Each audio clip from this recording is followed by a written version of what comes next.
अस्सलाम वालेकुम दोस्तों, उम्मीद है आप लोग खैरियत से होंगे। इस वीडियो में हम बात करेंगे एक पेशेंट की कहानी है, एक स्टोरी है जो उनका ये कहना है कि मैं आपके सामने नरेट करूं, जो कि मैं इससे पहले भी मुख्तलिफ मरीज़ों की स्टोरीज़ आपको बता चुका हूं, ताकि आप लोगों को ये पता चले कि कैसी अलामात आती हैं, कैसे उनका इलाज होता है और कैसे इस चीज़ से बाहर आने की कोशिश की जाती है। तो इनकी जो उम्र है वो है 28 ईयर्स, 28 साल।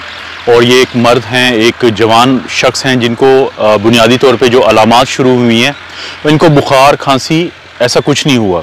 सबसे पहले इनको ये हुआ कि जो ये तफसील बताने की कोशिश करते हैं कि क्या इनका ख्याल है कि इनको ये कोरोना की इन्फेक्शन कैसे हो सकती है, तो उसकी उनके दो शक हैं। एक तो ये है कि अलामात शुरू होने से 2 से 3 दिन पहले ये मुख्तलिफ मार्केट्स में गए हैं, अगरचे इन्होंने कोशिश की थी कि ये फेस मास्क पहने, लेकिन इसके बावजूद 2 से 4 मरतबा इनको बग़ैर हाथ धोए अपने आंखों और मुंह पे हाथ टच करने का शुबा है। इसके अलावा इनके घर के एक मुलाजिम हैं जिसमें इनकी अलामात से कोई 5 से 7 दिन पहले कुछ बुखार और कोई ज़ुकाम की कैफियत हुई। तो इनका दूसरा शक ये है कि हो सकता है कि इनको कोरोना उनसे लगा हो। लेकिन बदकिस्मती की बात यह है इनके लिए, बकौल इनके, कि इनके अलामात आने के बाद, जब तक इनमें अलामात आती तो ये हुआ कि इनकी अपनी फैमिली के कुछ अफराद में ये वायरस मुंतकिल हुआ, जो कि बाद में जिनमें अलामात आई और जिनके टेस्ट से इस चीज़ का पता चला। जो अलामात इनमें आई हैं उनमें ना तो खांसी थी, ना बुखार था, ना ज़ुकाम, ना कोई सांस की खराबी, बल्कि सबसे पहले इनमें सेंस ऑफ स्मेल यानी सूंघने की जो सलाहियत है वो मुतासर हुई और इनके मुंह में बहुत ज़्यादा कड़वापन आया।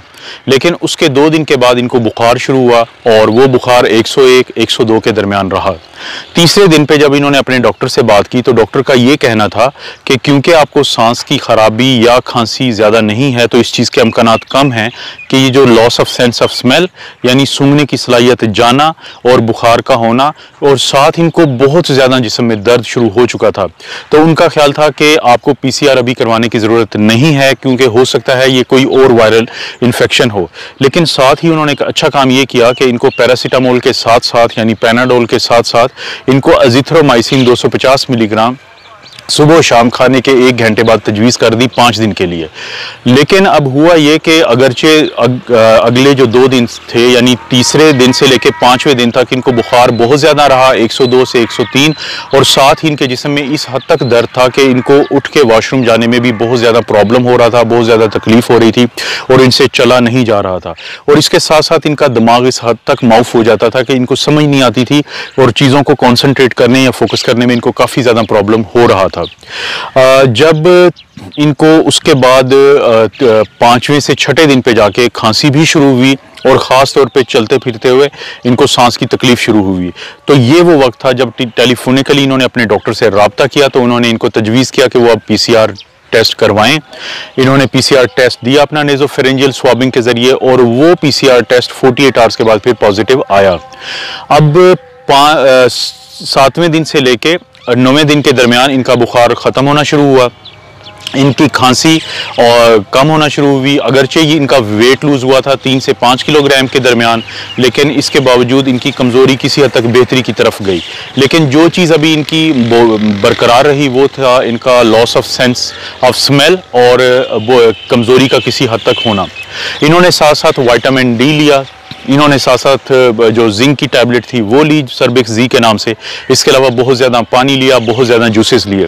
लेकिन इन्होंने एक जो ख़ास बात की जो इनको बाद में समझ भी आई वो ये था कि कभी भी किसी को शक पड़े कि उनको कुछ ऐसी अलामात आ रही हैं कि जो कि कोरोना की हो सकती हैं, तो वो अपने आप को 14 डेज़ के लिए उनको लाजमी आइसोलेट करना चाहिए, अपने आप को टोटली आइसोलेट कर लें, अपने घर वालों से अलहदा कर लें, जो इन्होंने बाद में किया। इन्होंने कमरा अलहदा था, वॉशरूम अलहदा था और खाने के बर्तन भी इनके अलहदा थे। और इनकी कोशिश थी कि दिन में 2 से 3 दफ़ा ये अपने कमरे को डिसइंफेक्ट करते थे सैनिटाइजर्स के ज़रिए, और कोशिश करते थे कि मास्क ज़्यादा से ज़्यादा पहने और फैमिली के साथ कम से कम इंटरेक्शन हो, ख़ास तौर पे 14 दिन के लिए। इन दिनों के इख्तिताम तक जब तक ये 14 दिन के एंड पे पहुंचे तो इनका बुखार ख़त्म हो गया, इनकी कमज़ोरी काफ़ी हद तक बेहतर हो गई, खांसी इनकी बेहतर हो गई और सांस में ख़राबी का भी बहुत हद तक असर ख़त्म हो गया। लेकिन 50% इनकी सेंस ऑफ स्मेल है वो वापस आ चुकी है और इसके अलावा इनको अब महसूस होता है कि ये अब उस बीमारी से अब निकल आए हैं।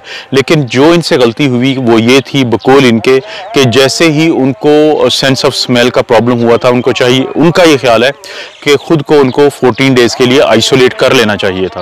और उनकी स्टोरी बताने का मकसद भी ये है, और अक्सर लोग मुझे कॉल करके ये कहते हैं कि आप कभी कभी किसी पेशेंट्स की ज़रूर बताया करें कि उनको क्या अलामात आई, कैसे उन्होंने अपने आप को मैनेज किया, क्या उनका टेस्ट हुआ, क्या उन्होंने अपनी खुराक खाई। जैसे इन्होंने बहुत ज़्यादा पानी, बहुत ज़्यादा फ्लूइड, बहुत ज़्यादा जूसेस लिए और इसके अलावा इन्होंने सब्ज़ी ज़्यादा ली, इन्होंने यखनी ली, इन्होंने सूप लिया। तो उनका ये ख्याल है कि इस तरह लोगों को हौसला मिलता है और वो इन चीज़ों को फॉलो करके अपने आप को बाहर निकाल सकते हैं। वो अल्हम्दुलिल्लाह अब इस चीज़ से बाहर निकल आए हैं।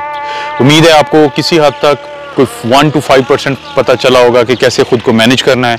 आप अपनी और अपनी फैमिली का ख्याल रखें। अल्लाह ताला आपको और आपकी फैमिली को हर किस्म की बुराई, बीमारी और आजमाइश से महफूज रखे।